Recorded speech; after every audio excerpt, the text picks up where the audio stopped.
Hello बच्चों, नमस्कार, good morning. कैसे हैं सभी लोग? उम्मीद करता हूँ बहुत अच्छे होंगे, बेहतर होंगे। तो आज हम लोग एक अपना नया टॉपिक शुरू करने जा रहे हैं।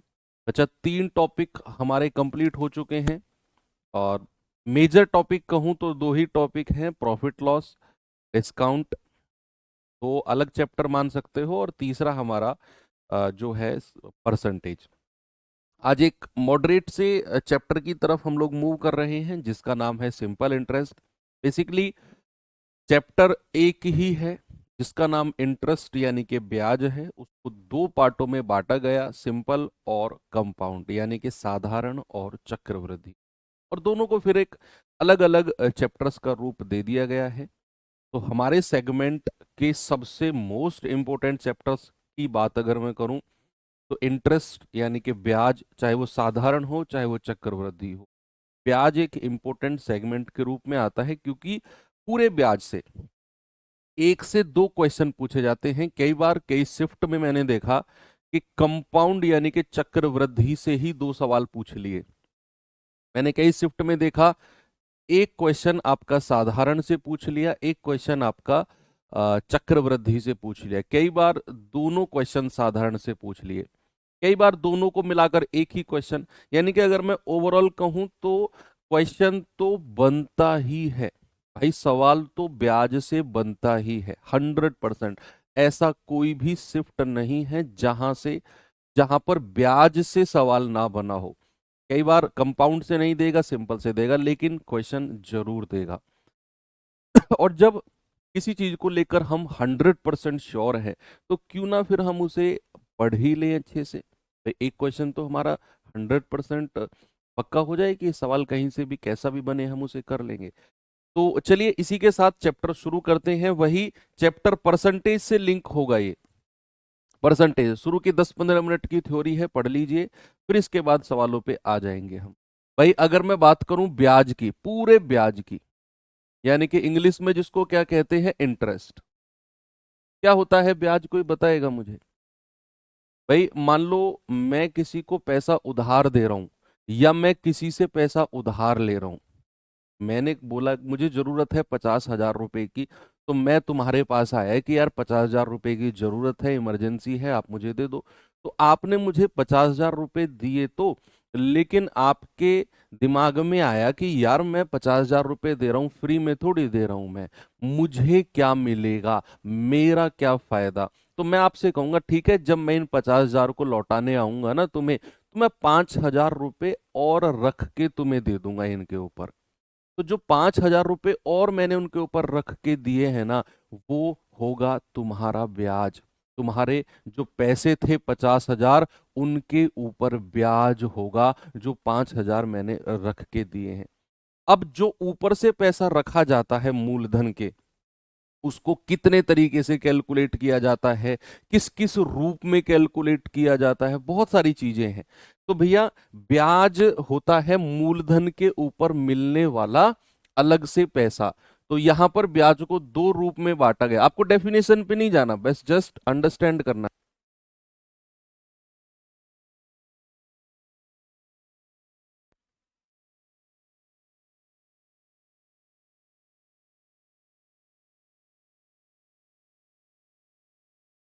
देखो, ब्याज 2 तरीके से होता है। एक तो होता है आपका सिंपल यानी कि साधारण, जिसको क्या कहते हैं, साधारण ब्याज। और एक होता है आपका कंपाउंड, एक होता है आपका कंपाउंड, जिसको क्या कहते हैं, चक्रवृद्धि ब्याज। चक्रवृद्धि ब्याज। तो 2 तरीके से ब्याज की कैलकुलेशन होती है। एक होती है सिंपल तरीके से, एक होती है कंपाउंड तरीके से। बच्चे अगर मैं सिंपल तरीके की बात करूंगा तो सिंपल तरीके का मतलब होता है केवल मूलधन पर, जो ब्याज केवल मूलधन पर मिलता है, केवल मूलधन पर। इंग्लिश वाले बच्चे लिखेंगे ओनली ऑन प्रिंसिपल, केवल मूलधन पर मिलता है। और सेकंड मोस्ट इंपोर्टेंट पॉइंट है कि हर वर्ष बराबर मिलता है। हर वर्ष क्या मिलता है, बराबर मिलता है। ईच ईयर, ऐसे डैश लगा के इक्वल कर देना। ईच ईयर में क्या होगा, इक्वल मिलेगा। हर साल क्या होगा, हर साल बराबर मिलेगा और केवल मूलधन पर मिलेगा, केवल और केवल मूलधन पर मिलेगा। बच्चे चक्रवृद्धि के केस में ये दोनों पॉइंट रिवर्स हो जाते हैं कि भैया चक्रवृद्धि ब्याज केवल मूलधन पर नहीं मिलता, वो ब्याज के ऊपर ब्याज मिलता है। आप पॉइंट बना के लिख लो, जब मैं चक्रवृद्धि ब्याज पढ़ाऊंगा तब मैं लिखवाऊंगा। आप चाहो तो लिख सकते हो कि ब्याज के ऊपर ब्याज, जब मैं साधारण की बात कर रहा हूं तो केवल मूलधन पर। मूलधन क्या, जो पैसा मैं किसी को उधार देता हूं या जो पैसा मैं किसी से उधार लेता हूं उसको कहते हैं मूलधन। तो केवल मूलधन पर पैसा लगता है तो भैया साधारण। अगर ब्याज के ऊपर ब्याज मिलता है तो चक्रवृद्धि। यहां होगा हर साल बराबर मिलेगा, जो पहली साल मिल गया दूसरे साल भी उतना मिलेगा, तीसरे साल भी इतना। जितने साल पे आप जाओगे हर साल उतना ही ब्याज मिलता जाएगा जितना आपको पहली साल मिला था। लेकिन कंपाउंड के केस में ऐसा नहीं है, यहां आप लिखेंगे हर साल बराबर नहीं मिलेगा या हर साल बदलता रहेगा। इसके बारे में हम जिक्र नहीं करेंगे यहां। ये दो इसके मेजर पॉइंट है। जब तक साधारण ब्याज कंप्लीट ना हो ये दोनों के दोनों पॉइंट आपके दिमाग में रहने चाहिए। मैं हर बार पूछूंगा, हर बार आपको याद दिलाऊंगा कि केवल मूलधन पर मिलेगा और हर साल बराबर मिलेगा। चलिए अभी हम एंटर करते हैं चैप्टर में जिसका नाम है हमारा साधारण ब्याज।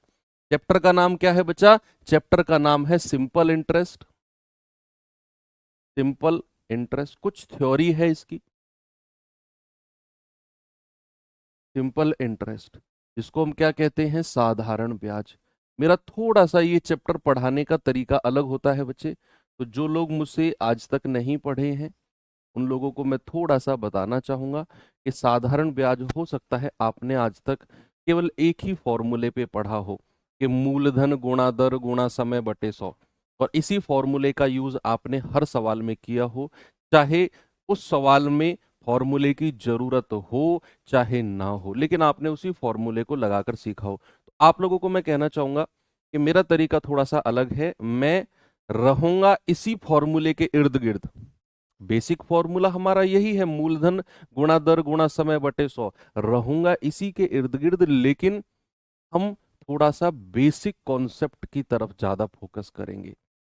इस फॉर्मूले को बनने से पहले या इस फॉर्मूले के बनने के पीछे क्या बेसिक कॉन्सेप्ट है, अगर आप वो वाला बेसिक कॉन्सेप्ट सीख गए तो शायद 90% क्वेश्चन में आपको इस फॉर्मूले की जरूरत नहीं पड़ेगी। अब इस फॉर्मूले के पीछे क्या वो बेसिक कॉन्सेप्ट है जरा देखते हैं। भाई अभी मैंने दो पॉइंट आपको बताए कि साधारण ब्याज केवल मूलधन पर मिलता है, हर साल बराबर मिलता है। अब मैं कुछ शब्दावली यानी कि कुछ टर्मिनोलॉजी की बात करूंगा जो इस चैप्टर में हम यूज करने वाले हैं। जैसे हमने प्रॉफिट लॉस के टाइम पे भी शब्दावली पढ़ी थी ना, डिस्काउंट में भी शब्दावली पढ़ी थी, ऐसे हम यहाँ पर कुछ टर्मिनोलॉजी देखते हैं। भाई सबसे पहला पॉइंट आता है आपका मूलधन, जिसको इंग्लिश में क्या कहते हैं, जिसको इंग्लिश में कहते हैं प्रिंसिपल, जिसको इंग्लिश में कहते हैं प्रिंसिपल, और इसको शॉर्ट फॉर्म में हम बोलेंगे पी। डेफिनेशन नहीं लिखनी है, जस्ट अंडरस्टैंड करना है, ऐसे वर्बली समझना है। मूलधन क्या होता है, जो पैसा उधार दिया जाए या जो पैसा किसी से उधार लिया जाए उसको हम क्या कहते हैं, मूलधन कहते हैं। क्या बोलते हैं बच्चे, मूलधन बोलते हैं। अगर मूलधन के बारे में एक चीज मैं आपसे और पूछूं, मान लो मैंने आपसे 1 लाख रुपए उधार लिया, मान लो सपोज दैट मैंने आपसे 1 लाख रुपए उधार लिया और वो ब्याज पे मिला है मुझे, आपने मुझे ब्याज पे दिया है। और ब्याज एक ऐसी चीज है जिसमें हर बच्चा जानता है, तो आपने मुझे ब्याज पर 1 लाख रुपए उधार दिया, हर साल ब्याज रहा, कुछ भी बढ़ता रहा।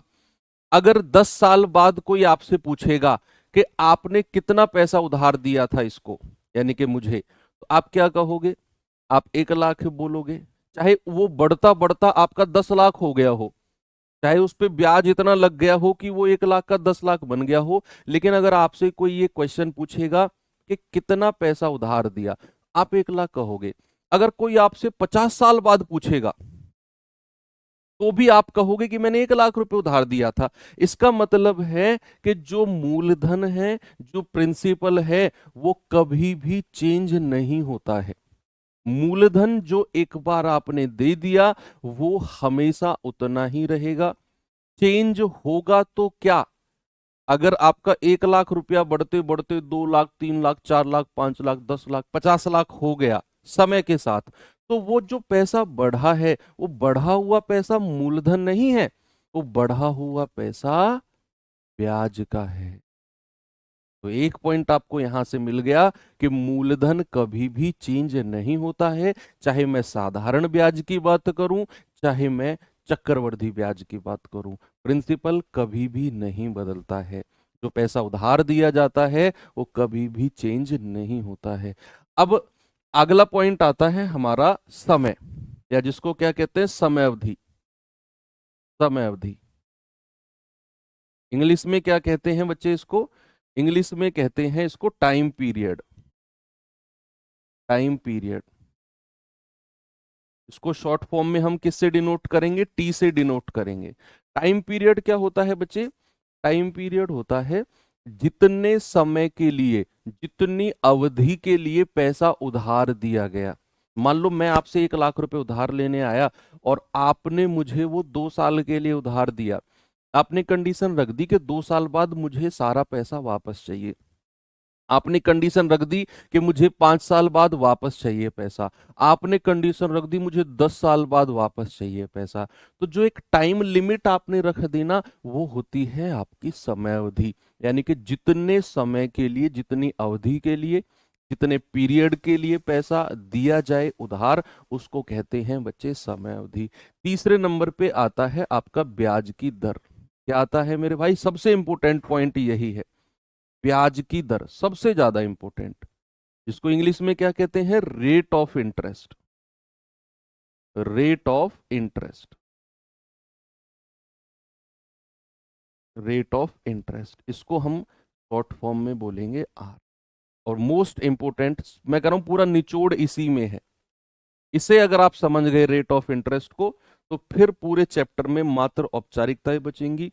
कैसा भी कहीं से भी सवाल दे दूं आप उड़ा दोगे। तो अब मैं जो ये समझाने वाला हूं ब्याज की दर यानी कि रेट ऑफ इंटरेस्ट, इसे थोड़ा गौर से समझना। क्या होता है रेट ऑफ इंटरेस्ट? बच्चे मैं लिखूंगा इसके बारे में थोड़ा सा, तो मैं लिखने वाला हूं मूलधन पर, मूलधन पर, मूलधन पर मिलने वाला, मिलने वाला, मिलने वाला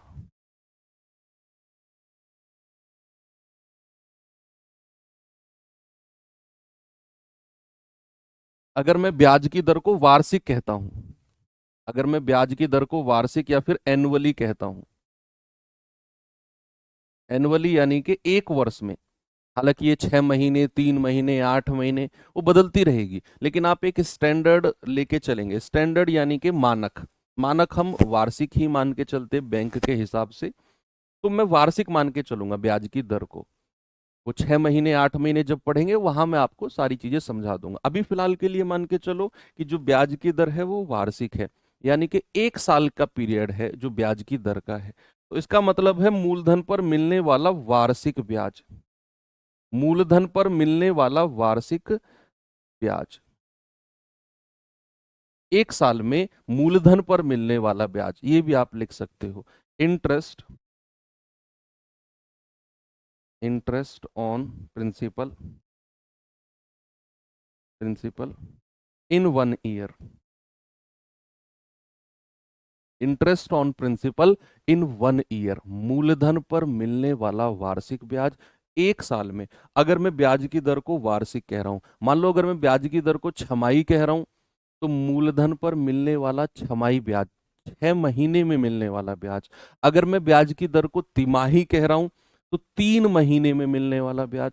मैं ब्याज की दर को मान लो 8 महीने की कह रहा हूं, तो 8 महीने। मैंने वार्षिक एक स्टैंडर्ड ले लिया, स्टैंडर्ड यानी कि वार्षिक। तो 1 साल में मिलने वाला प्रतिशत ब्याज आप कह सकते हो।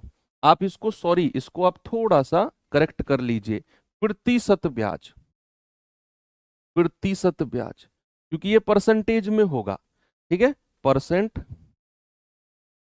Interest on principal in 1 year.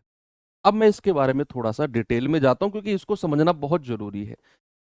Suppose that मैंने आपसे बोला कि मेरा जो रेट है ना वो 4% वार्षिक है, मेरा जो रेट है वो 4% वार्षिक यानी कि एनुअली है। तो इस बात से आप क्या समझोगे, मैंने बोला मेरा रेट ऑफ इंटरेस्ट 4% वार, अगले 15 मिनट बस शांति से बैठ जाओ, कुछ कमेंट वमेंट मत करो, बिल्कुल शांति से, क्योंकि मैं 9:30 तक, 9:15 हो रहे हैं, 9:30 तक आपको मैं सारा कॉन्सेप्ट साधारण ब्याज का समझा दूंगा।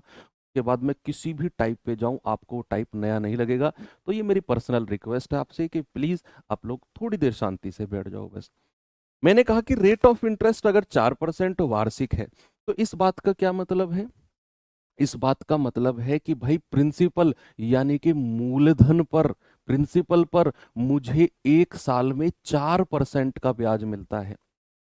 अब मूलधन का 4%, सपोज मैंने किसी से 5,000 रुपया उधार लिया, सपोज दैट मैंने किसी से 5,000 रुपये उधार लिया और मैंने कहा ब्याज की दर 4% वार्षिक है, तो मुझे 1 साल में कितना ब्याज मिलेगा। आप कहेंगे सर 5,000 का 4% निकाल दो, 1 साल में कितना मिलेगा, 5 के 20 यानी कि 200 रुपये ब्याज मिलेगा। 1 साल में कितना मिलेगा बच्चे, मुझे 200 रुपये ब्याज मिलेगा। तो ये है इसका मतलब कि मूलधन पर मिलने वाला 1 साल में ब्याज 4%। अब जरा उन दोनों बात को याद करो जो मैंने आपको शुरू में लिखवाई थी, जो मैंने आपको शुरू में लिखवाई थी ये वाली, कि भैया जो साधारण ब्याज होगा वो केवल मूलधन पर मिलेगा। और ये सेकंड पॉइंट पे ध्यान दो, सेकंड पॉइंट पे, कि भाई हर साल क्या होगा, हर साल बराबर मिलेगा।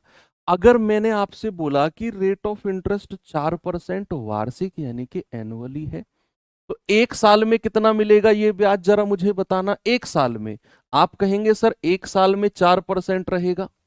अगर मैं कहूं बच्चे 2 साल में कितना मिलेगा, 2 साल में, तो आप कहेंगे सर 1 साल में 4%, 2 साल में 2 × 4% यानी कि 8% मिलेगा। मैंने कहा वाह, क्योंकि हर साल 4% 4% रहेगा ये, तो 1 साल में 4%, 2 साल में 8%। अगर मैं बच्चे आपसे पूछूं जरा मुझे बताना 5 साल में कितना मिलेगा, 5 साल में, आप कहेंगे सर 1 साल में अगर 4% है ना, क्योंकि वार्षिक है, तो 5 साल में कितना हो जाएगा, 5 × 4%। सर 5 साल में हो जाएगा 20% ब्याज, 5 साल में कितना हो जाएगा, 20% ब्याज हो जाएगा।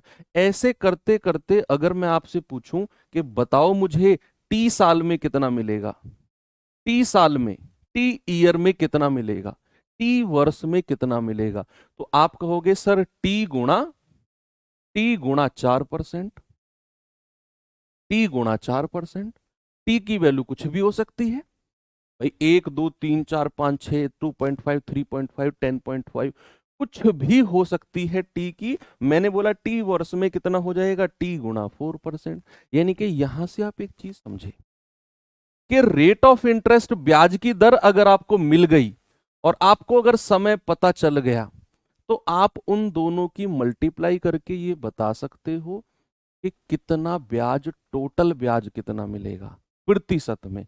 तो ऐसे करके एक फॉर्मूला तैयार हुआ बच्चे कि अगर मुझे प्रतिशत ब्याज निकालना हो, अगर परसेंटेज इंटरेस्ट, इंग्लिश वाले बच्चे लिखेंगे, अगर मुझे परसेंटेज इंटरेस्ट यानी कि प्रतिशत ब्याज निकालना हो, जिसको मैं ऐसे भी लिख सकता हूं, तो मैं क्या करूंगा, मैं R% को यानी कि ब्याज की दर को मैं किससे मल्टीप्लाई कर दूंगा, टी से।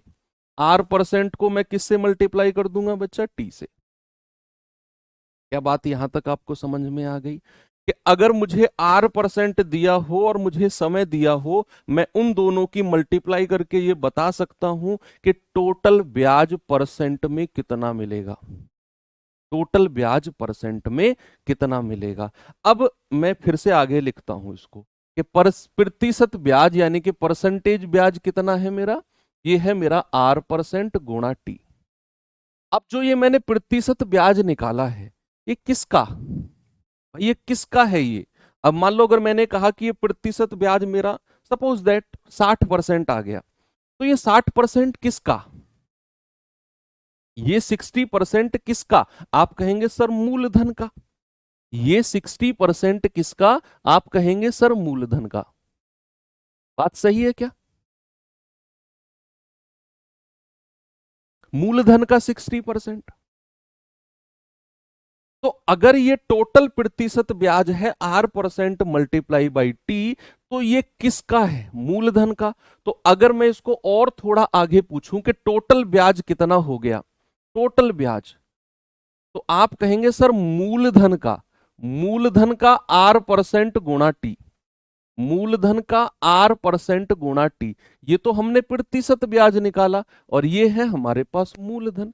तो मूलधन का आर परसेंट गुणा टी, और यहां से अगर मैं परसेंट का साइन हटाता हूं बच्चे, तो मुझे क्या मिलता है? साधारण ब्याज बराबर मूलधन गुणा दर। परसेंट का मतलब क्या होता है? बटे 100। परसेंट को हटाओगे बटे 100। क्या आपका ये वही फॉर्मूला बन गया जिसे आज तक आप पढ़ते आए हो?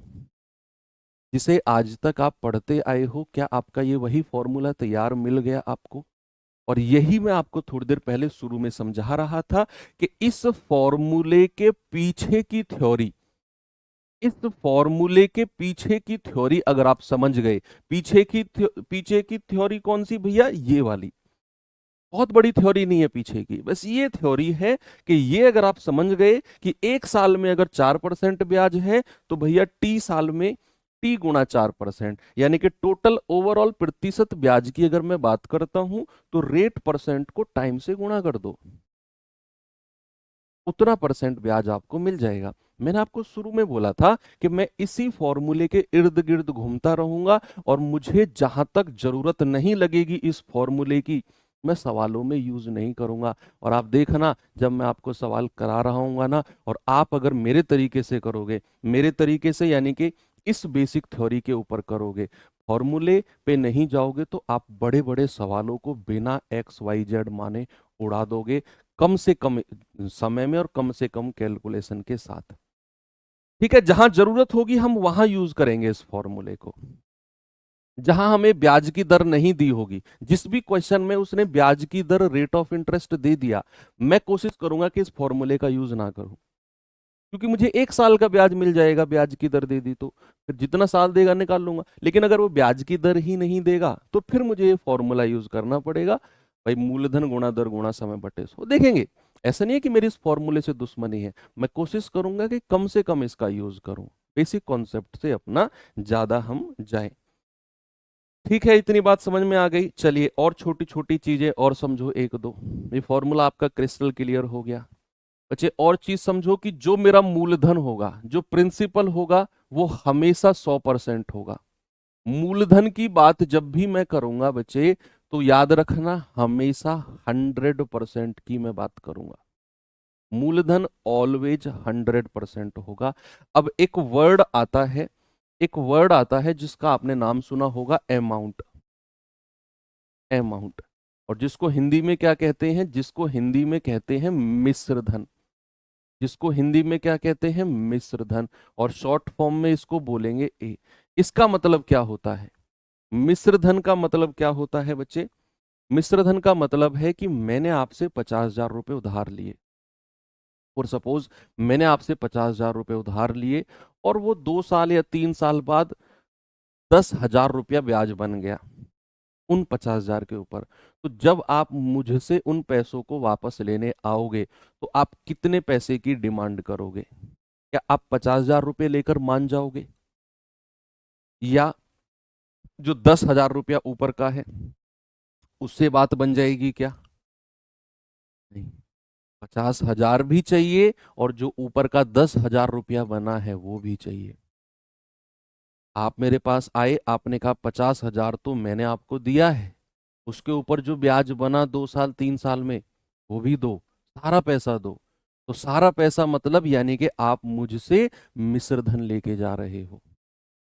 आप मुझसे अपना पैसा तो लेके जा रहे हो, आपका जो ब्याज बना वो भी आप लेके जा रहे हो। तो बच्चे कभी भी अगर मिश्र धन की बात होगी, याद रखना वो प्रिंसिपल यानी कि मूलधन प्लस ब्याज, मूलधन प्लस ब्याज, यानी कि प्रिंसिपल प्लस इंटरेस्ट। इन दोनों को अगर आप जोड़ दोगे तो आप कहोगे कि सर ये अमाउंट बन गया। मूलधन प्लस ब्याज अगर आप जोड़ देते हैं बच्चे तो आपको क्या मिलता है, आपको मिश्र धन यानी कि अमाउंट मिल जाएगा। ठीक है। और सपोज अगर मैंने आपसे बोला कि मेरे पास रेट ऑफ इंटरेस्ट, ये एग्जांपल कोने में करा रहा हूं मैं, मेरे पास ब्याज की दर 5% है, मेरे पास समय जो है वो 3 वर्ष है, तो मैं आपसे पूछता हूं अमाउंट कितने परसेंट हो जाएगा। आप जस्ट मुझे परसेंट में ही बता दो अमाउंट कितने परसेंट हो जाएगा। बच्चे मैं उम्मीद कर रहा हूं कि आप मुझे सही बताओगे। अगर मैंने कहा ब्याज की दर 5% एनुअली, स्टैंडर्ड मान के चलो, जब तक कि मैं लिखूं ना कि छमाही है तिमाही है, तब तक अगर मैंने केवल 5% लिख दिया, समझ जाओ ये वार्षिक की बात कर रहे हैं सर। मैंने कहा रेट 5% है, समय 3 साल है, ब्याज कितने परसेंट होगा, सॉरी अमाउंट कितने परसेंट होगा। तो सबसे पहले आप मुझे एक बात बताओ, ब्याज कितना हो जाएगा परसेंट में। परसेंट ब्याज कितना है बच्चा, परसेंट ब्याज का मतलब है रेट परसेंट को समय से गुणा कर दो। तो आप कहेंगे कि सर अगर 5% 1 साल का है तो 3 साल का कितना हो जाएगा, ये तो सर आप बता चुके हो। तो अगर मैं ब्याज को आपसे पूछता हूं तो आप कहोगे सर 5% की 3 में गुणा कर दो। सर ब्याज तो 15% हो गया। ब्याज कितना हो गया, ब्याज 15% हो गया टोटल। और अभी अभी हमने देखा कि मूलधन अपने आप में कितना होता है, 100%। मूलधन कितना होता है, 100%। और अगर मैं अमाउंट की बात कर रहा हूं तो मूलधन प्लस ब्याज, तो मूलधन कितना है 100% और ब्याज कितना मिला है 15%, तो टोटल अमाउंट कितना हो गया, 115% हो गया। किसी को कोई समस्या है, सबने बता दिया अमाउंट कितना हो गया 115%। एक और एग्जांपल मैं आपसे पूछता हूं, वन मोर एग्जांपल। अगर मैंने कहा किसी मूलधन का अमाउंट 130% है और समय जो है वो 6 ईयर है, तो ब्याज की दर बताना जरा कितनी हो जाएगी। देखते हैं कौन इसका जवाब मुझे बताता है। मैंने कहा किसी भी मूलधन का किसी भी पैसे का अमाउंट 130% है, समय 6 साल है, बता दो मुझे रेट ऑफ इंटरेस्ट कितना हो जाएगा। क्या बता सकते हो? मैं कह रहा हूं आपने अभी तक कहीं और से जैसे भी पढ़ा हो सकता है इसी तरीके से पढ़ो। मैं ये नहीं कह रहा हूं मैं दुनिया का सबसे अलग तरीका पढ़ा रहा हूं, लेकिन अगर आपने इससे अलग तरीके से पढ़ा हो तो आपको थोड़ी सी प्रॉब्लम आ सकती है, तो प्लीज थोड़ा दिमाग खोल के पढ़ें। आपको मैं यहाँ बेसिक नॉलेज देने वाला हूँ। आपको फील आएगी, हर सवाल में फील आएगी कि हाँ यार, तो प्रैक्टिकली मैं सोच सकता हूँ सवाल को।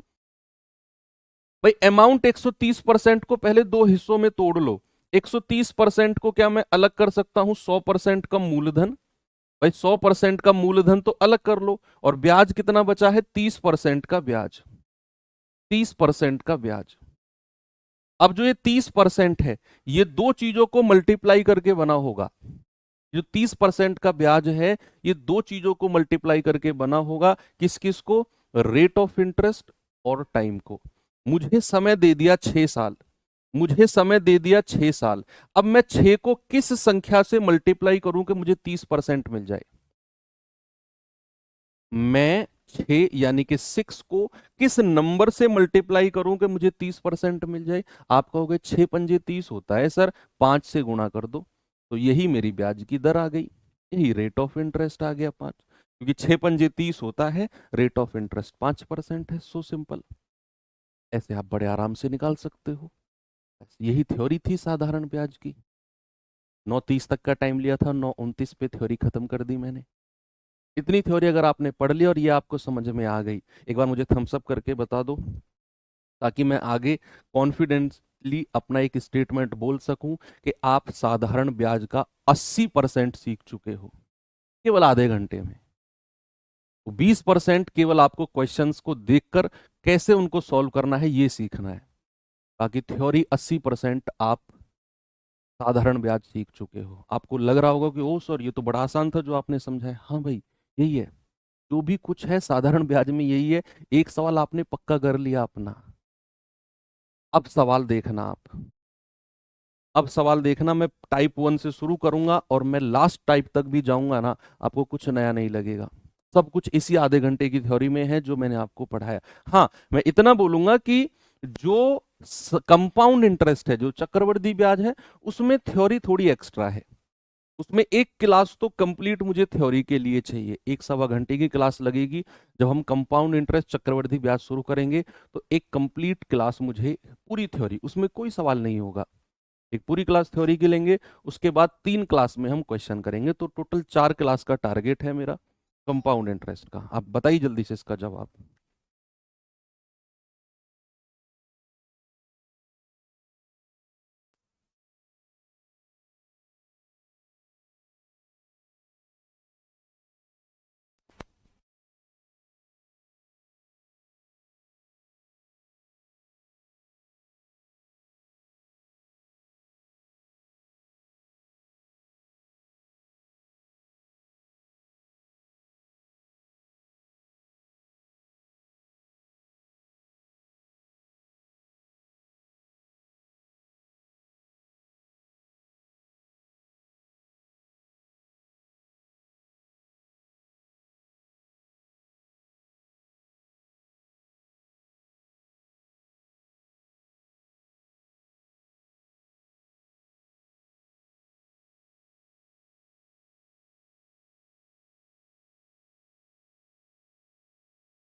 बताइए भाई, क्या जवाब है?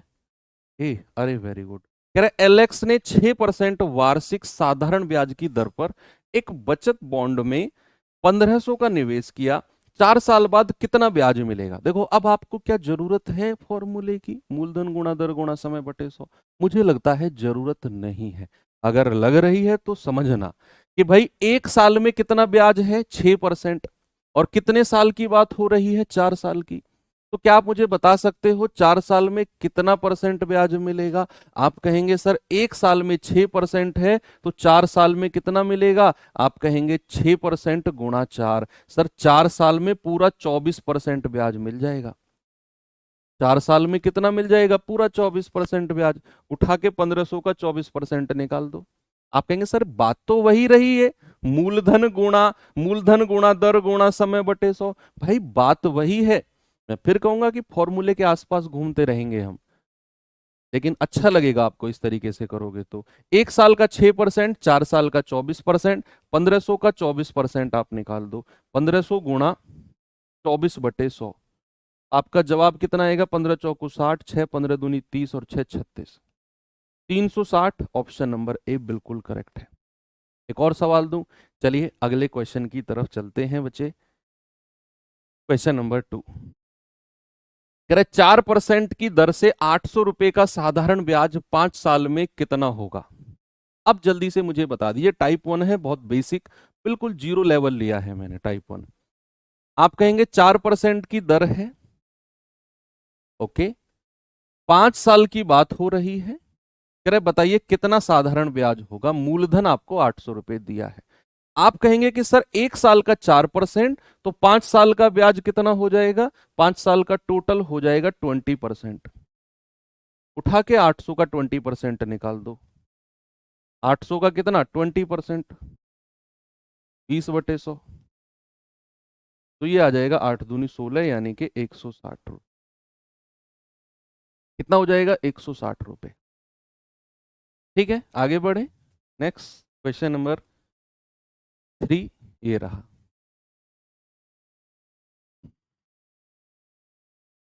आगे बढ़ते हैं। सवाल है, यदि 4 साल के लिए 10% की दर से साधारण ब्याज 800 रुपए है, तो मूलधन क्या होगा? इस क्वेश्चन में आपसे मूलधन पूछ लिया, और मूलधन कितने परसेंट होता है अपने आप में? भाई साहब आप बताओ, ग्रीन जर्सी, आप बताइए। बहुत देर से चुप बैठे हो, आप दिख रहे हो मुझे, ग्रीन जर्सी आपसे कह रहा हूँ, सीधे होके बैठो। कितना होता है मूलधन? 100% होता है ना? तो बोलते क्यों नहीं हो फिर? 4 साल में 10% के हिसाब से साधारण ब्याज 800 रुपए है। भाई रेट अगर समय अगर 4 साल है, रेट अगर 10% है, तो 4 साल का ब्याज कितना हो जाएगा? आप कहेंगे 4 गुणा 10%, सर 40% ब्याज हो जाएगा। और इसी 40% की वैल्यू किसके बराबर है? इसी 40% की वैल्यू 800 रुपए के बराबर है। इसी 40% की वैल्यू किसके बराबर है? 800 रुपए के बराबर। तो जरा मुझे बताना, 1% की वैल्यू कितनी हो जाएगी? 800/40। 1% की वैल्यू कितनी हो जाएगी? 20। तो 100% की वैल्यू कितनी हो जाएगी? 100% की वैल्यू हो जाएगी 20 गुणा 100। यानी कि आपका जवाब आ गया 2000 रुपए। और यही 100% को हम क्या कहते हैं बच्चे? इसी 100% को हम मूलधन कहते हैं। जरूरत पड़ी फॉर्मूले की? नहीं पड़ी होगी, बिल्कुल भी नहीं पड़ी होगी। इस पे आ जाओ, क्या जवाब होगा बताइए। सवाल है, यदि 8% साधारण ब्याज की दर पर 3000 की राशि 3600 हो जाए तो कितना समय लगेगा? 3600 हो जाए, 8% साधारण ब्याज की दर पर 3000 रुपए की राशि 3600। देखो, अब मैं आपको एक चीज थोड़ा सा डिटेक्ट करना सिखा रहा हूं, ध्यान देना जरा। किसी इंग्लिश में तो कोई दिक्कत नहीं है, किसी भी संख्या से पहले अगर ये लिखा हो अमाउंट्स टू, तो समझ जाओ वो बात मिश्र धन की कर रहा है, अमाउंट की कर रहा है। इंग्लिश में समझने में कोई दिक्कत नहीं है, वो लिखा होगा अमाउंट्स टू यानी कि मिश्र धन। और हिंदी में अगर किसी भी संख्या से आगे ये लिखा हो जाती है, कोई धनराशि 3600 हो जाए या 3600 हो जाती है, कोई धनराशि 15,000 हो जाती है, ये वर्ड चाहे साधारण ब्याज की बात करूं चाहे कंपाउंड इंटरेस्ट की बात करूं, किसी भी नंबर के आगे अगर ये लिखा हो ना हो जाती है, समझ जाना वो मिश्रधन है, वो अमाउंट है। अक्सर बच्चे ये पता ही नहीं कर पाते हैं कि कैसे पता करें कि ये मिश्रधन है। उनका ये जवाब है कि किसी भी पैसे से, किसी भी संख्या से आगे अगर ये वर्ड लिखा हो कि कोई धनराशि इतना हो जाती है, यानी कि वो मिश्रधन दिया हुआ है। इंग्लिश में तो अमाउंट्स टू कहेगा या बिकम्स कहेगा कि एन अमाउंट बिकम्स इतना, बिकम्स का मतलब भी मिश्रधन ही है। अब कह रहा 3000 रुपए की राशि है वो 3600 हो जाती है, यानी कि मेरा जो मूलधन था, जो प्रिंसिपल था, वो 3000 रुपए था और 3600 क्या हो गया? 3600 हो गया अमाउंट। अब मैं इसे दो तरीके से करूंगा, एक तो मैं फॉर्मूले का यूज करूंगा, क्योंकि मुझे यहां पर समय नहीं दिया हुआ, ब्याज की दर दी हुई है लेकिन समय नहीं दिया हुआ। तो मैं सीधा पहले ब्याज बताऊंगा। साधारण ब्याज कितना है? साधारण ब्याज है 3600 में से 3000 माइनस कर दो। भाई 3600 में से 3000 माइनस करूंगा तो मुझे पता चलेगा 600 रुपए का ब्याज है। 600 रुपए का क्या है? 600 रुपए का ब्याज है, क्योंकि मैंने 3000 रुपए किसी को दिए और मुझे 3600 रुपए वापस मिले, तो यानी कि उसमें 600 रुपए का ब्याज रहा होगा। अब या तो आप इस पे, एक तो तरीका है फॉर्मूला लगा दो कि साधारण ब्याज बराबर मूलधन गुणा दर गुणा समय बटे 100। तो मूलधन कितना है मेरा? 3000। रेट कितना है? 8%। समय मुझे चाहिए बटे 100। और बराबर साधारण ब्याज कितना आया है? 600 रुपए। तो यहां से कैलकुलेट करके आप टाइम निकाल लो, यहां से कैलकुलेट करके क्या करो, टाइम निकाल लो। आप 2 जीरो से 2 जीरो उड़ा दो, कोई समस्या नहीं है। 30 से जाएगा 20 बार, है ना भाई? 1 जीरो से 1 जीरो गया, और 3 से काटेंगे 60 को 20 बार जाएगा। अब 8 से डिवाइड कर दो, टाइम आ गया 20/8। तो 4 दूनी 8, 4 पंजे 20, 5/2 यानी कि 2.5 साल। तो टाइम कितना आ गया बच्चे? टाइम आ गया 2.5 साल। एक तो हो गया तरीका ये। आप कहेंगे सर उसी तरीके से बताओ, मजा आ रहा था उसी तरीके में। तो उस तरीके से कैसे करें? थोड़ा सा आंख और कान दोनों खोल के बैठना।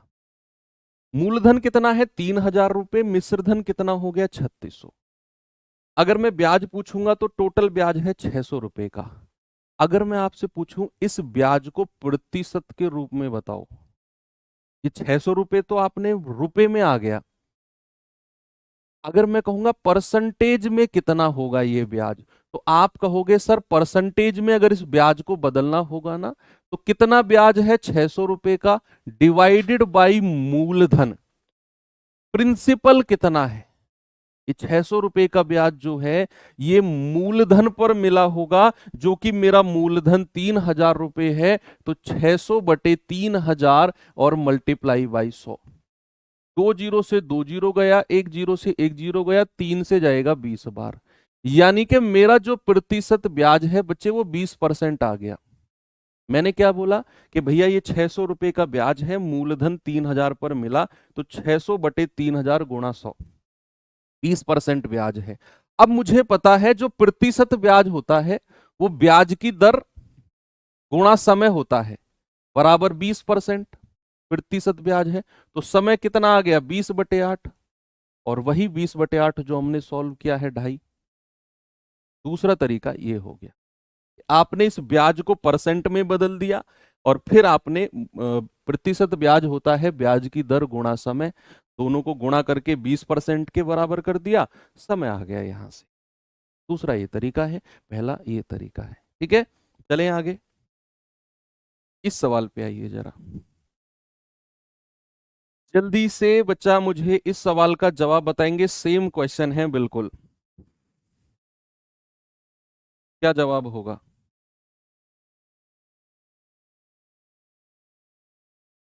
कह रहे 12,000 की राशि है, 8% प्रति वर्ष साधारण ब्याज की दर पर निवेश की जाती है, कितने साल के बाद ब्याज राशि 3,840 हो जाएगी।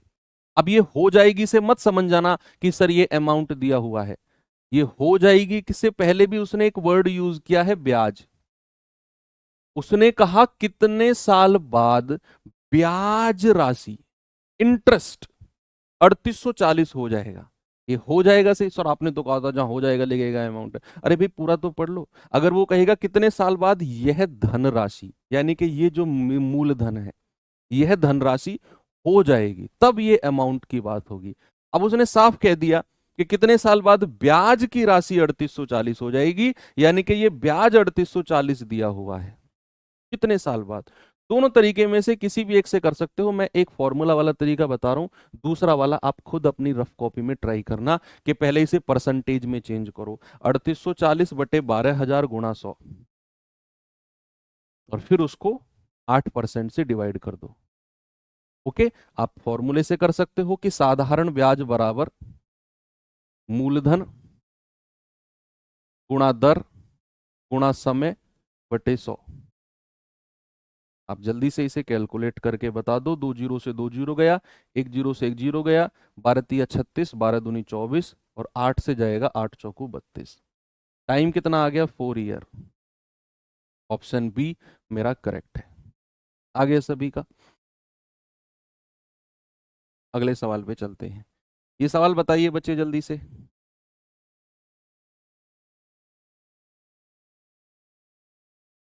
कह रहा है रिया 5,000 की धनराशि 10% वार्षिक साधारण ब्याज की दर पर निवेश करती है, वह धनराशि ज्ञात कीजिए जो उसे 3 साल के अंत में प्राप्त होगी।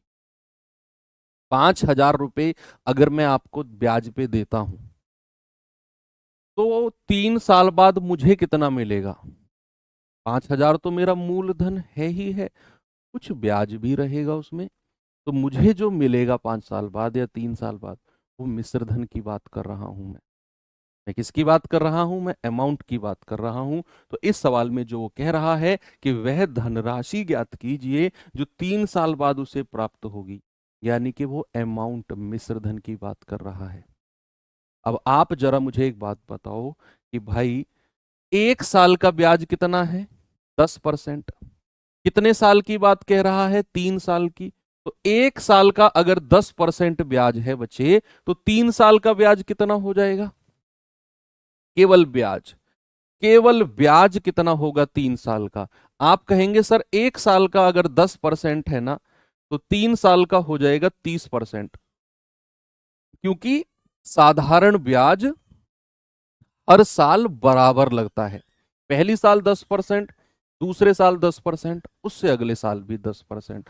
तो 3 साल का ब्याज 30%, तो अमाउंट कितना हो जाएगा? 100% में जोड़ दो, अमाउंट हो जाएगा 130%। थोड़ी देर पहले समझाया था ना, अमाउंट बराबर क्या होता है? 100% का मूलधन प्लस ब्याज। तो भैया 100% प्लस 30%, अमाउंट 130% हो गया। 5,000 का 130% निकाल दो, हो गया सवाल। 5,000 का 130% निकाल दो, 13×5 = 65, और 1 0 और 1 0 2 0। क्या जवाब हो गया? 6500। Option number D. ले लो, हो गया। आप लगाते रहो मूलधन गुणा दर गुणा समय बटे 100, फिर 5,000 में जोड़ो, कोई जरूरत ही नहीं है। आपने सीधा 30% ब्याज कहा, अमाउंट 130%, 5,000 का 130%, 6500। ओके, आगे बढ़ू। चलिए, ये सवाल देखिए थोड़ा सा।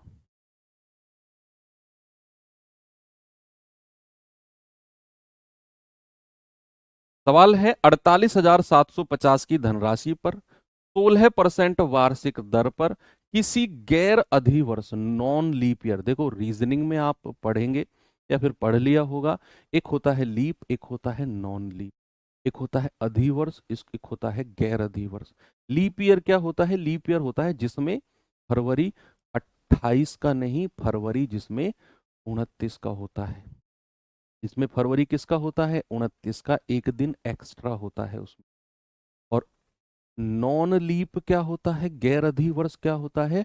जिसमें फरवरी 28 का होगा और पूरे साल में कितने दिन होंगे? 365। लेकिन जब लीप ईयर की मैं बात करूंगा तो पूरे साल में एक दिन ज्यादा होता है, 366 दिन होते हैं, क्योंकि वहां फरवरी 29 का होता है।